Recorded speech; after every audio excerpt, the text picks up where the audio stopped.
Hello dear students, welcome you back for lecture number 9 on the topic system of particles and rotational motion. So today we are going to study levers. What is a lever? Let me write a definition for you. Lever is a simple machine.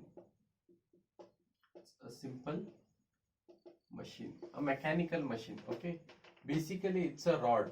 Basically it's a rod which rotates about a fixed point, that fixed point is known as fulcrum. Okay, so lever is a simple machine. You see a lever every day in your day-to-day life, like a stapler is a lever, a toothbrush is a lever, a scissor is a lever, a door itself is a lever, our marker also can act as a lever. So basically lever is a simple machine, okay, which rotates about a fixed point, and that fixed point is known as fulcrum. Let us understand how lever is useful to us and what are the importance of levers in rotational motion. Now if I look at any lever will look like this. It's basically, I told you, it's a rod which rotates about a fixed point. Suppose that fixed point, I'll give it here. If I write an example before, staplers, scissors, just to feel the concept, a door, you can write a borewell, no, not borewell, sorry, hand pump, okay, nutcracker, I can write n number of examples, pilers, seesaw is a good example of lever. Let us understand what exactly is lever. Let us feel the concept. So it's a simple version, as I told you, which will be fixed at a point. That fixed point can be anywhere in that rod. Okay, so suppose there is one load here, load kept here. This is my load. Now what is the main purpose of lever is to do certain mechanical work. And why you do any mechanical work? To make your life easier, yes or no? Now suppose if I ask you to lift this load, what most of the students would do is they would apply force in this direction, yes or no? But this thing becomes very difficult, yes or no? Lifting up the load of certain mass of 100 kilogram, let us assume, against the effect of gravity, it becomes really a challenging task as well as very difficult task. So any smart student will always prefer to apply force in this direction, yes or no? In this direction. So here you are putting your efforts and here is your load. Are you understanding? And this, when you apply force in this direction, it goes upwards, yes or no? It goes upward. So it is always convenient to apply force in this direction so that it gets lifted upwards. So this fixed point is known as fulcrum. Okay, now it goes up and it may trace a rotational path depending upon how much effort you are putting here. Are you understanding? Now the distance from the load to the fulcrum is known as load R, or it is given by LA. Okay, and the distance from fulcrum to the effort is known as effort R. It is known as effort R, which is given by EA.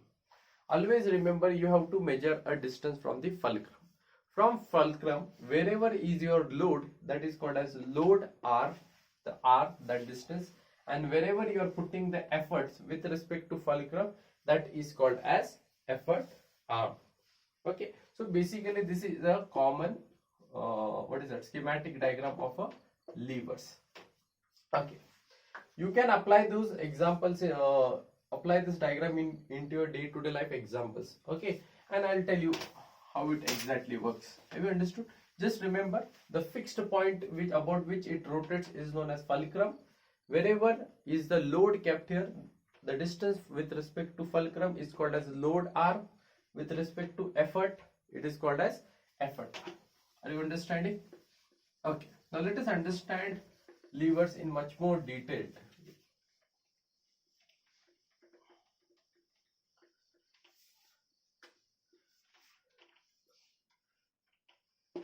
Basically, lever has three classes. It has three classes. Okay, so first class is a force multiplier. A force multiplier. Second one is speed multiplier. Speed multiplier. And third one is direction opposite of effort R. Direction opposite to effort R, or direction of effort, you can just write. Okay, now force multiplier. Basically, whenever you do any work, you are indirectly or directly playing with a force, and force will again result into acceleration, and acceleration will result into change in the velocity. As simple as that. Force multiplier, let us understand. There are three classes: force multiplier, speed multiplier, and direction opposite of the effort R. Let me give an example. Whenever the tire get punctured of the car, what you do is you get the hydraulic jack, and what you do is you just rotate that jack, and that small effort is resulting into a big force. Yes or no? You're just applying a small amount of force, and huge car or maybe a truck also get lifted up easily. Yes or no? So you're putting small amount of force and you're getting output as big force. That is called as force multiplier. You can give an example of hydraulic lift, you can give. Okay, or hydraulic brakes also you can give. Hydraulic brakes. Yes or no? Most of the cars or now recent bikes are equipped with a disc brake. What you do is you just apply small amount of force and you get a large output. Yes or no? A car moving with 150 kilometers per hour speed, or maybe 200 km, it stops within fraction of second because of the hydraulic brakes. What do you do is you apply small amount of force, and the effect, the force gets multiplied. It is called as force multiplier. Speed multiplier, you can give example of scissor. Yes or no? Whenever you want to cut the paper, what you do is you take a scissor. Now to cut a paper, you need not require a large amount of force. Yes or no? But what scissor does it quickly cuts the paper. It multiplies the speed. Yes or no? If you want to cut a paper into a straight line with accurate straight line, it requires lot of time. No doubt it does not require large amount of force. But if I give you a scissor, within a fraction of second you can cut it. Okay, so speed multiplier, you can give example of scissor. Okay, now direction opposite of effort arm. A good example here is of pulley. Pulley, all of you know pulley, or else you might have the earlier example which I have given, or you might have been to a bore well or well. What you do is, if this is the well and you want to fetch water from this well, in olden days there was a pulley fixed there. So what you used to do is you used to throw this rope this way and you will be pulling this way. Yes or no? So force is in this direction and you are putting efforts in this direction. Yes or no? So direction opposite of effort arm. So what that work is done by the pulley. Okay, so here will be your bucket or whatever it is, you are lifting that. So the load is in this direction and your effort is in this direction. So direction opposite to the effort R. Now the force multiplier, the speed multiplier, and direction opposite of effort R, we just cannot understand by looking at the example. We need one standard term here, and that standard term is known as mechanical advantage. It is called as mechanical advantage. In short form we write it as MA. Now mechanical advantage is a ratio of effort arm to the load R. I told you what is effort arm. It is a distance from fulcrum to the effort arm, to the effort from where you are putting that efforts. What is load R? It's a distance from fulcrum to the load, wherever the load is kept. Okay, so mechanical advantage is ratio of effort arm to the load R.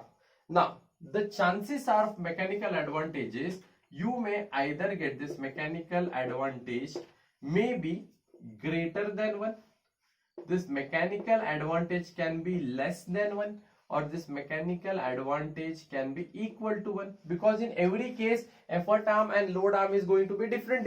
Yes or no? In case of scissor it might be different, in case of pulley it might be different, in case of hydraulic lift or hydraulic brakes it would be different. So the chances are the mechanical advantage you may get a greater than 1 it may be less than 1 or it may be equal than 1. Remember, whenever you get mechanical advantage greater than 1, assume it is a force multiplier. If you get less than 1, it is speed multiplier. And if it is equal to 1, then understand it is opposite direction, opposite to the load arm or effort arm. One thing you understand, that's just what happens in the case of pulley. Are you understanding? Got it? Okay. So direction opposite to the pulley. Have you understood? Okay. So is this clear? Mechanical advantage, it's a ratio of effort arm to the load arm. Have you understood? Force multiplier, speed multiplier, and direction opposite of effort arm. So you are putting effort in opposite direction with respect to the force. That is called as direction opposite of the effort arm. And the ratio of effort arm to the load arm will give you mechanical advantage. If it is greater than 1, it's a force multiplier. If it is less than 1, it is speed multiplier. And if it is equal to 1, then it is direction opposite to this. Okay. Okay. Now, next thing we are going to study is, again, the classes of lever itself. So basically how we write here is,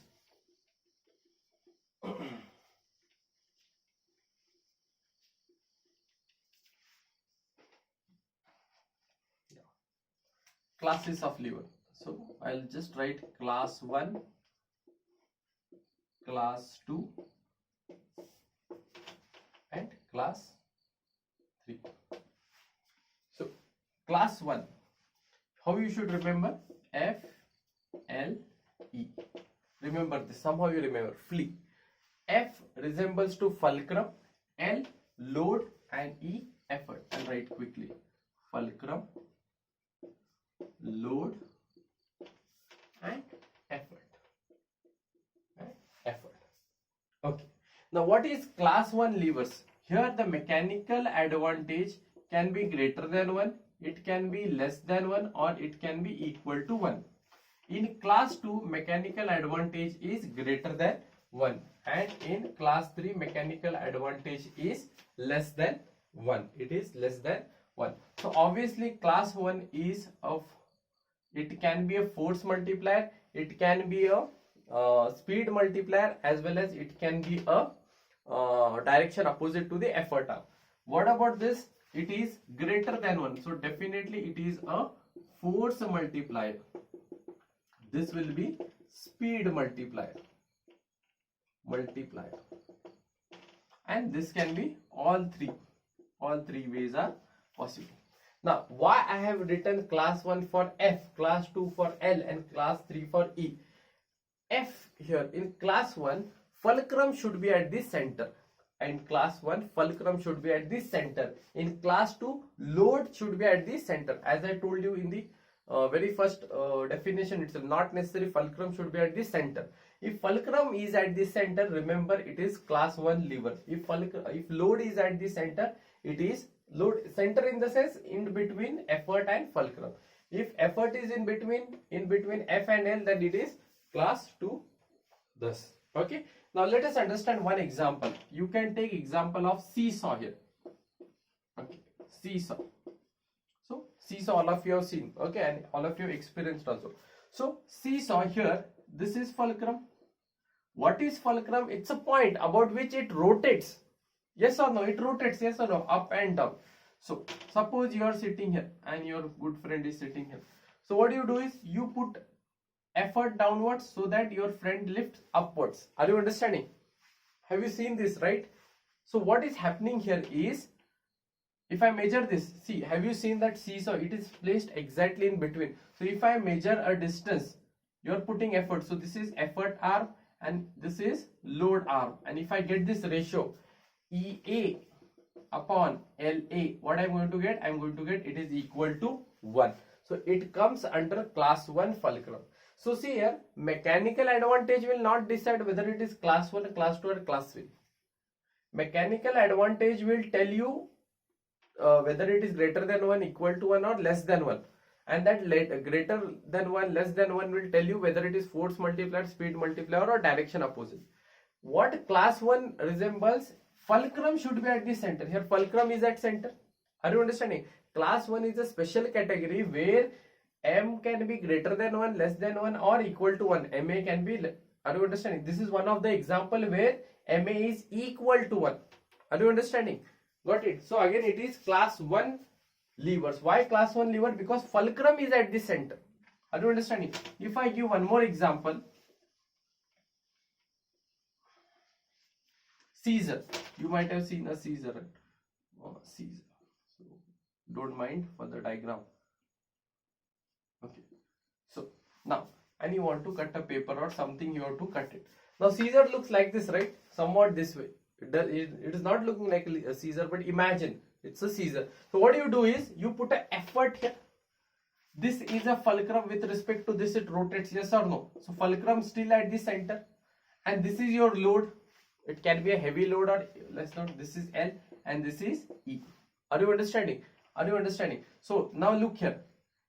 This L with respect to F is load arm. This E with respect to F is an effort arm. Are you understanding? Now if I get a ratio EA by LA, so definitely you use your common sense and tell me this effort arm is smaller distance, load arm comparatively larger distance. So effort arm is less and it is divided by big number. So definitely it will be less than 1.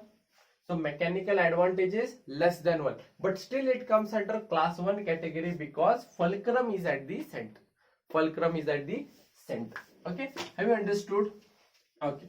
One more example I would like to give you is about the pilars. About the pilars.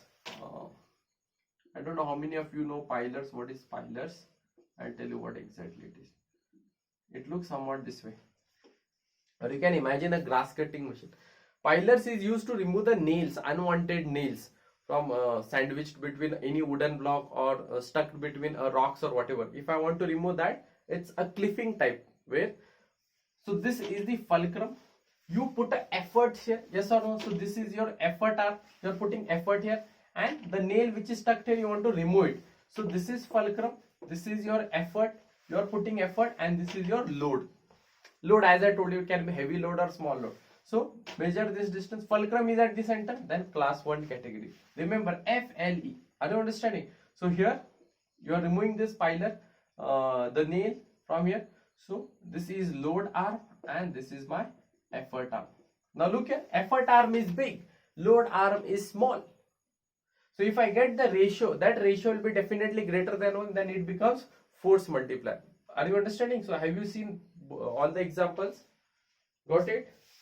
Okay. So in exam you can write any one of those examples. Have you understood? So for your convenience, I'll just write an example here of seesaw. Now, let us come to class 2 levers. Class 2 levers is a lever where load is at the center. Load is at the center. Now, which are those? You might have seen nut breaker. I don't know again how many of you know what is nut breaker. During olden days, particularly the old age people, they used to break a nut. Okay, so they will place a nut here. This is a nut cracker. Nut cracker.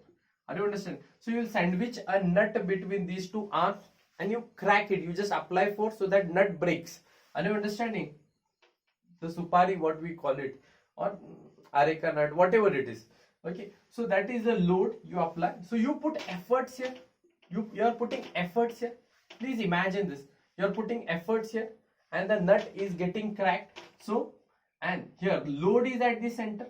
This is load at the center, and it rotates about this fixed point. Yes or no? If I open this, this remains fixed. If I open this, this is my fixed point. This is my fulcrum, and you are putting efforts here. Are you understanding? Are you understanding? Okay, so nut breaks here.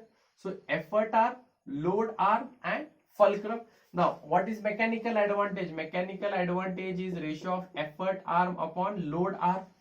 Are you understanding? Now, you tell me the distance of F with respect to E is obviously greater.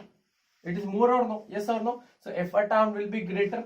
the load arm is comparatively smaller. If I get a ratio, definitely it will be greater than 1. So it comes under force multiplier. Force multiplier. And why it is class 2 lever? Because load is at the center. I told you, FLE. FLE. L means load. Load is at the center. Are you understanding? So this is a good example of nutcracker. Is a good example of class 2 levers. One more example of class 2 lever is a door itself. Imagine a door, or just look at the door in your room. So that door has one fixed line. I don't understand. And about that fixed line, it rotates. Yes or no? Got it? So this is fixed x. So definitely it's a fixed point. So it is fulcrum. And now mass of the door, you need to open a door, right? When you open a door, you don't take 10 hands to open the door. There will be one handle given here, small handle. You just put a small amount of force, and you know the carpenters usually put a handle here only. They are not foolish enough to, dumb enough to put a handle here. So that you need to put more efforts. The longer, the easier. Yes or no? Here. Now, where is the mass distributed? You need to take out the entire door. So I will consider this is my load arm.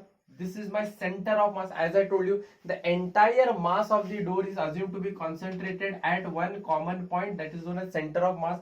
So according to this geometrical shape, this is the center of mass. So this is load. Entire load is concentrated here.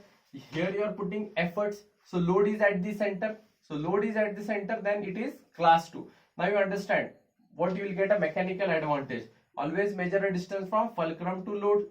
Smaller distance, fulcrum to effort arm, greater distance. So again, EA by FA will be what? Greater than 1. Greater than 1. So it is force multiplier. Then it is called as force multiplier. Have you understood? Okay. So this comes under class 2 levers. So just for your convenience, I can write example as a nutcracker, or you can write door itself. I don't mind. Now, another example. Now next, let us go to class 3 levers. Now the speciality of class 3 lever is effort arm should be at the center. Effort arm should be at the center. Now you might have seen this salad tongs. Salad tongs. All of you know this, right? Usually wherever the marriage functions will be there, or house opening ceremonies will be there, where the buffet system will be there for the food, what they do for salads, they will be giving you one tongs. Yes or no? So what you do is just take that particular cucumber, tomato, whatever, tomatoes or whatever it is. What you do is just plug in and you just take it. Yes or no? So how does that looks like? It looks somewhat this way. These are the tongs. Yes or no? Salad tongs. So what you do is, this is fulcrum. It rotates about this fulcrum. I don't know how many of you know salad tongs. Okay, don't mind if you don't understand. Okay. Here there will be a cucumber or radish or onion, whatever it is. You just need to pluck it.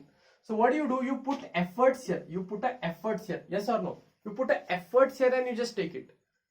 Same thing with that that what we call it as, if you want to hang those clothes, what your mother does, it just clip like system. Yes or no? So you just put efforts there. Yes or no? So here what you're doing, you're putting efforts here and you're picking that salads. Yes or no? So this is you're putting efforts here. Here is your load and here is your fulcrum. So now it's a class 3 lever. Why? Because effort is at the center. It is sandwiched between F and L. Are you understanding? Got it? Now again, if you get a ratio, FE is smaller, FL is bigger. Look here, FL is bigger, FE is smaller. So definitely you will get mechanical advantage as less than 1. So if it is less than 1, then it is speed multiplier. Then it is called as speed multiplier. Are you understanding? One more example I would like to give you is, which one will take? This, I don't know how many of you have been to fishing. Have you done fishing any time? So basically what happens in fishing is, see here, it will be like this, no? Somewhat like this. So here will be the fish and here you will be holding that this. Are you understanding? what you do is, what does the fisherman does is, he puts the efforts here, yes or no? He just, see, look at this, with one hand he rotates that, the nylon thread, whatever it is, okay, he just wired, and with other hand he just pull that fish upwards, just he pulls it, and with other hand. So this is by fulcrum, it rotates about this axis, this is his efforts, and that fish is the load.